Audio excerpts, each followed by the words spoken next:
Learning jazz by ear or with sheet music, which one is better? That's exactly what I'm going to talk about in today's episode 139 of the Learn Jazz Standards podcast. Let's do this thing.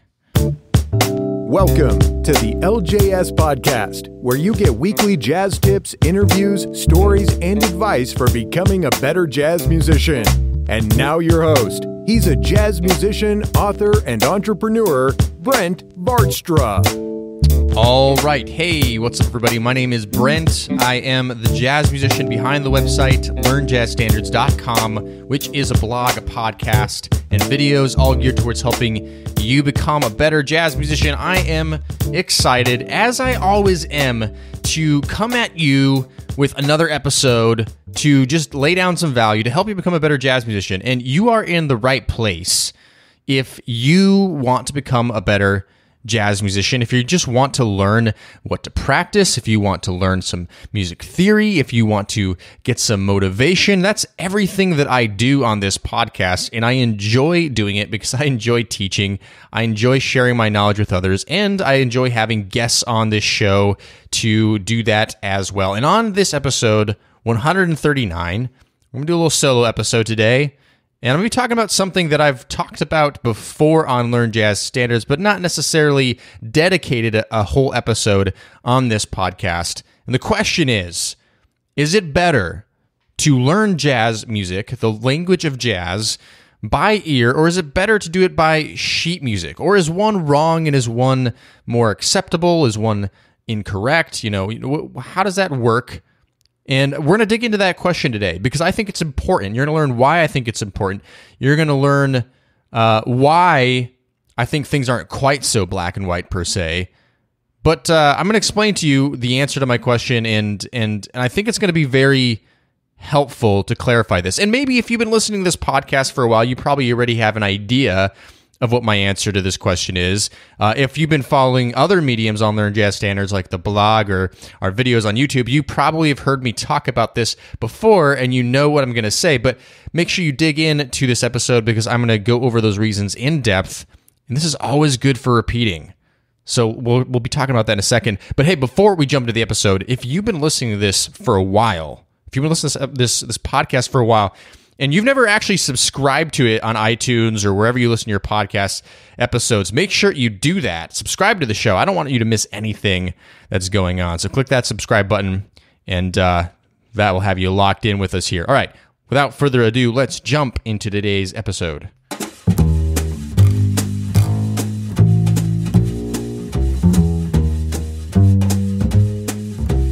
All right, so I'm just going to cut straight to the chase here. I'm not going to drag this out. Like I said, many of you probably suspect what my answer is already. So let's just do this, right?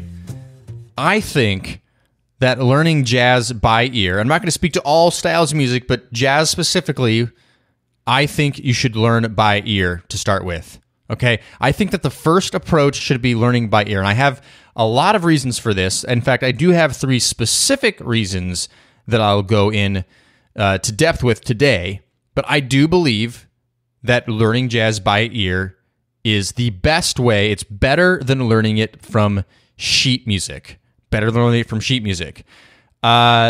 The one thing, well, there's multiple reasons that made me think about doing this episode today, but one of the biggest things that made me think about this is in my 30 Steps to Better Jazz Playing course, and for those of you who aren't familiar, that's my jazz practicing course, we have a community discussion board in there, and that's where the students in the course are able to post their assignments that I give them, and, comment on each other's, and, it's really a great place, and everybody encourages each other. It's a lot of fun. It was really encouraging for me to see everybody so involved in there.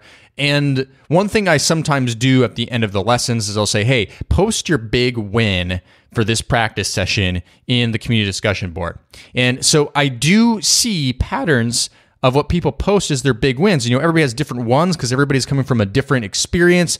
We have different instruments in there. We have different, skill levels. But one thing I have been seeing a lot is people posting big wins about how hearing chord changes is becoming easier for them simply because they're actually doing it. They're actually putting in that effort to try to learn chord changes by ear.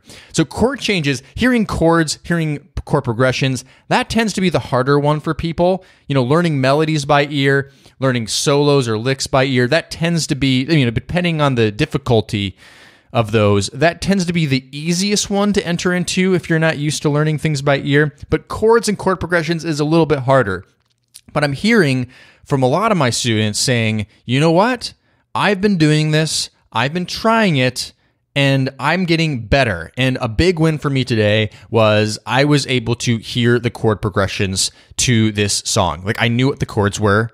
I was able to figure them out. That is huge. That is absolutely huge, because I have a rule. It's called the jazz improv rule. And if we want to become better jazz improvisers, we need to understand jazz harmony. And part of that is hearing jazz harmony. If we can hear jazz harmony, then we know what's going on. We know whether it is a 3-6-2-5-1 progression. We know whether it's a 1-4-5-6-1 chord progression, right? Whatever it could possibly be. That's huge. So I'm seeing that transformation in people, and that is a real powerful thing to hear. And a lot of these people are people that were learning things with sheet music before, and this is a big deal for them because they're not needing to use the sheet music necessarily to learn music anymore, to learn jazz specifically anymore. And I'm telling you, that's going to set you up for success. Like I said, I'm going to go into 3 reasons. Now, I get a lot of flack for this sometimes. I really do. Part of there's lots of blessings of being in a public figure, as I've accidentally become on this podcast and my blog and my videos. One of the curses is that people are very mean on the internet, and they will criticize you for just about anything. It wouldn't happen if, of course, they were telling it to my face, but the internet is a weird place, right? So I get people that give me a lot of flack for saying that no, you shouldn't learn jazz by sheet music. You should learn it by ear. And a lot of people get angry at me. They say that I'm this or I'm that or I'm whatever. And, one thing that I hear people say a lot in rebuttal to me saying that you should learn jazz by ear, not sheet music, is that I'm wrong, that, you should learn stuff by sheet music too, because it's helpful to see things actually play out and help you understand it. And I completely agree with that. I absolutely do not disagree, and I think some people take my statements a little too far. They think that I'm saying you should never read music ever and that there's no benefit to it. That is absolutely not what I'm saying. I'm not saying that at all. In fact, absolutely, it can be very helpful to look at sheet music. Let's say you're a piano player and you want to look at a piano arrangement of a Bill Evans recording. Of course, learning it by ear is going to be a powerful thing. But at the same time, looking at the sheet music and seeing what's happening there, to actually see it, that's a different angle. And anytime we can look at music from different angles, it's going to be better. I wrote an entire book called the Jazz Standards Playbook where I analyze jazz standards, and it's very visual, and we do improv lessons, and it's all very visual. And the reason that we have these things, in addition to learning things by ear, is because, yes, to intellectually look at things can help us learn from a different angle. But all I am saying is we should start our jazz studies with learning it by ear. Absolutely 100%. We should start by learning it by ear. Now, why should we do that? Why should we do that? I have 3 reasons, like I said. Let's jump into the very first reason. The very first reason is you will internalize it better. You will internalize it better. So when you learn things by sheet music, so if your first step is, I want to learn a jazz standard, you go buy some sheet music online and you look up the chords and you look up the melody and you're just reading it, I guarantee you, I seriously guarantee you, you will not have learned or memorized that jazz standard nearly as well than if you had learned it by ear. If you learned that by ear, I guarantee you, you will know that jazz standard or that jazz solo or that jazz anything better. Why? Multiple reasons. It causes you to listen critically. It causes you to listen critically, not just read a piece of information, right? It causes you to actually listen critically. So you're going to have to listen over and over and over again, which leads to repetition. Repetition over and over again. You're listening to that. You're breaking it down into small pieces. You're trying to translate that information to your instrument. The more you do that, the more you will internalize that song. And, you can read that music over and over and over again, but that's triggering something different in your brain than actually listening by ear and trying to discern that. All right, so hands down, if you want to learn a song, learn a solo, and really commit it to memory, really keep it for the long run, not just get short-term results, I would suggest starting by learning it by ear. Now, this does not mean, by the way, and this is where people get me wrong sometimes, this does not mean that you can't use sheet music, especially if you're just starting out and you're not used to this. So, for example, in my 30 Steps to Better Jazz Playing course, it comes with an exercise book, and in the exercise book, I do indeed provide chord charts to all of these songs because I know that learning chords and chord progressions and hearing them by ear is a challenge, especially for those who are more beginners or those who don't have as much experience with that. I know that. It is okay to reference a chord chart. And what a lot of my students are finding is that, they're going to be putting in that effort and then they're going to check back their work later and see how they did. Or maybe they just won't get all the way through it and they're just like, I just don't know what that is. I have to look at the chord chart. That's okay, right? Because we have to learn. We can't just immediately acquire a skill. It's all about practicing. But the more you do it, the easier it gets. That's what everybody has been saying in my course. It's getting easier. It's getting easier. It's getting easier. Of course it's getting easier because you're doing it, right? Because this stuff isn't easy answers, right? Everybody wants to become a better musician overnight, and I wish I had some magic formula for everybody, but I don't. I just have, here's the right things you should do, here's the best way you should do it, and here's a plan for how to do it. Now do it, right? And that doing it part is obviously the most important. And so those who are doing it are really seeing this help, okay? So yeah, it's okay to use sheet music when you need to. It's okay to reference it, but if we start with our ear, that is going to be the best for internalizing that song for the long run. Okay, let's go for my reason number 2 here. Number 2 is jazz calls for reaction. So jazz music is based on improvisation, right? I mean, that's really kind of what I would define jazz is an improvisational music, right? It's based off the idea of improvisation, and that's kind of the main feature of what makes jazz to me, okay? Now, obviously, there's other kinds of improvisational music, but I really think that is what jazz is all about. It's about improv. So jazz calls for reaction, right? Because it's improvisational. You never necessarily know what someone is going to do. You never necessarily know what someone's going to do. So therefore, you have to have good ears. You have to have good ears. Now, I've talked about the fundamentals of ear training before. The fundamentals of ear training are really important because if you understand intervals, if you can hear chords, if you can hear chord progressions, it's going to give you the leg up in everything else you do in your jazz studies. And I talked about that recently in episode 133. I talk about ear training fundamentals and why you should practice them because those fundamentals will help set you up for success. But after those fundamentals, and even if you don't really necessarily have those fundamentals in place, the best way to apply ear training is by learning actual music by ear. It's the best way to do it. You're going to be strengthening your ear at the same time. You're going to be learning new information, but you're also going to be creating a more critical ear. You're going to be able to hear what a 2-5-1 chord progression sounds like because you've heard it so many times before, because you've already decoded that information, and you're just going to start hearing that, right? So you won't necessarily even need to go, oh, the root is moving a perfect fourth and then another perfect fourth, so maybe it's moving in fourths, the chord progression, and I think that first chord is a minor seventh chord, and that second chord is a dominant seventh chord, and the last one is a major seventh chord, therefore it must be a 2-5-1 chord progression. You don't even have to think that after a while because you just know. Because you've just done it, and you've heard it, and you don't even have to decode it necessarily. That's what applied ear training is all about, is just simply by learning music by ear. And when we have a good ear, that is one of the most important pieces of the puzzle we can have to becoming a better jazz musician, right? Because we want to improvise. And if you have that ear, you can start latching onto things in the moment, right? And that's what makes improvisation so hard in general, is its composition sped up. Like, you're having to come up with ideas on the fly. It really becomes this thing of, all these puzzle pieces of knowing your instrument really well, of having great ear training and skill in place, of understanding the language. When you have all these puzzle pieces together, that's what creates great improvisation.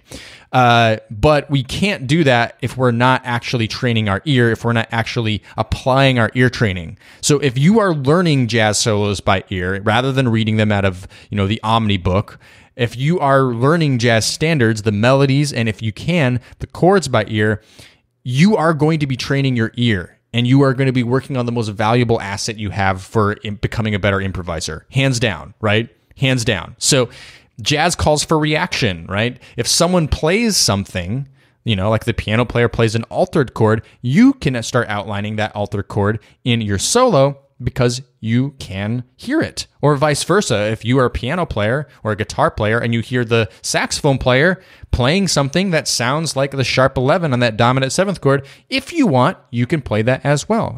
So that's just a small example. Or if you get lost in the form, here's a good one. If you get lost in the song form, as we all do from time to time, you can stop for a second, open your ears, hear what the bass player is playing, hear what the chordal instrument is playing, or whatever, and you can latch on to where you are in the song again. Oh, it's okay, I got lost, but that's fine because my ear is good enough that I can hear where I am now. That is a very valuable skill to have, folks. Really valuable to have. So jazz calls for reaction, which means we need to have good ears, which if you are learning stuff by ear, you're going to build a great ear just by nature, just naturally. Okay, that's reason number 2. Reason number 3 is it helps you become an interpreter, okay? So jazz is not a calculated kind of music. The spirit of improvisation is not about complete rules and limitations. Yes, there are rules and limitations you can put in that maybe should be in music so that we can even be more creative, right? But jazz is not about calculation. Okay, now let me explain what I mean by that. Have you ever read, open up the real book or a fake book, and let's say you turn to Autumn Leaves, and you start playing the melody to Autumn Leaves, okay? You're just reading it out of the book. That is the most boring, soulless, horrible melody ever if you read it out of a book. I'm just going to go out and say it. Because there's absolutely no soul in it. There's no feeling in it. It's just da da da da da da da da da da da. And if you're just training yourself to play melodies like that, like make sure you hold out that whole note, right? No, that is not the best way to learn how to play a jazz melody. It's just not. What you should do is listen to as many versions of the song as possible, vocalist versions, so you can try to get a more accurate representation, like Frank Sinatra. He always sings melodies very straight. Or people that don't sing it straight, like Billie Holiday. Or instrumentalists that don't play it straight, like Miles Davis. Or maybe instrumentalists that do play it straight, right? You listen to all these recordings and you start to get the essence of what the melody is really actually about. You don't want to train yourself to play like a robot. You don't want to do that. People will know that you sound like a robot. People will know that you learned it out of a piece of sheet music. You want to learn melody. I'm really honing in on melodies here because I really, really think melody is the most important thing in a piece of music. So you need to become an interpreter. And it helps to become an interpreter if you're actually learning it by ear and you're listening to multiple different versions of that melody. But the same goes for a solo. If you're learning a jazz solo by ear, not by ear, if you're just reading it out of a book, okay, you might see the eighth notes, you might see the triplets, and again, totally cool to pick up a piece of sheet music, start analyzing it. It's going to give you a different angle on it.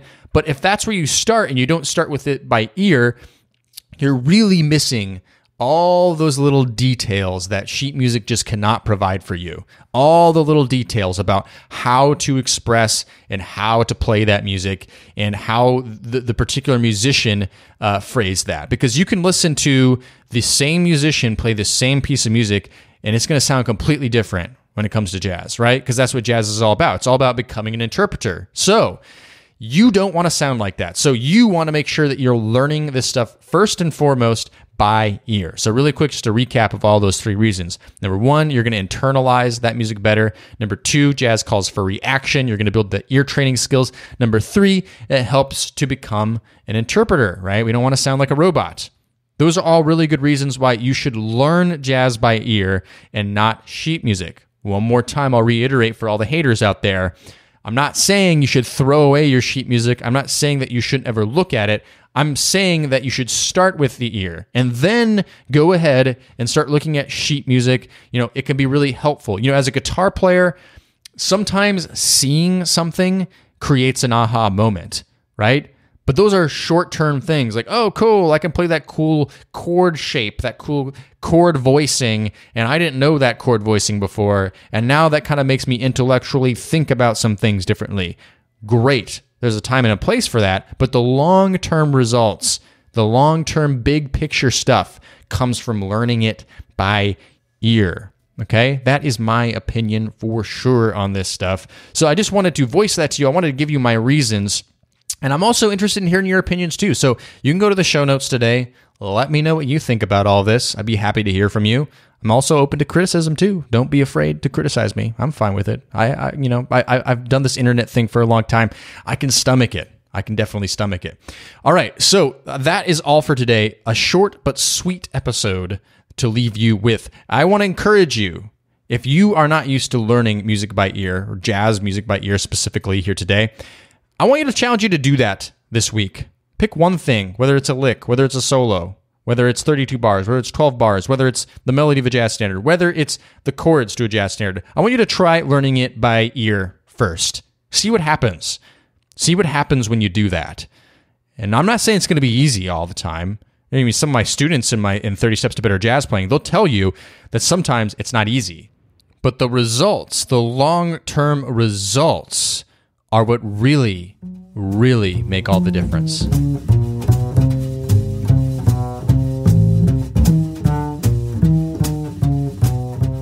All right, that's all for today's show. I want to thank you so much for listening. Hope that some of this banter helped you today.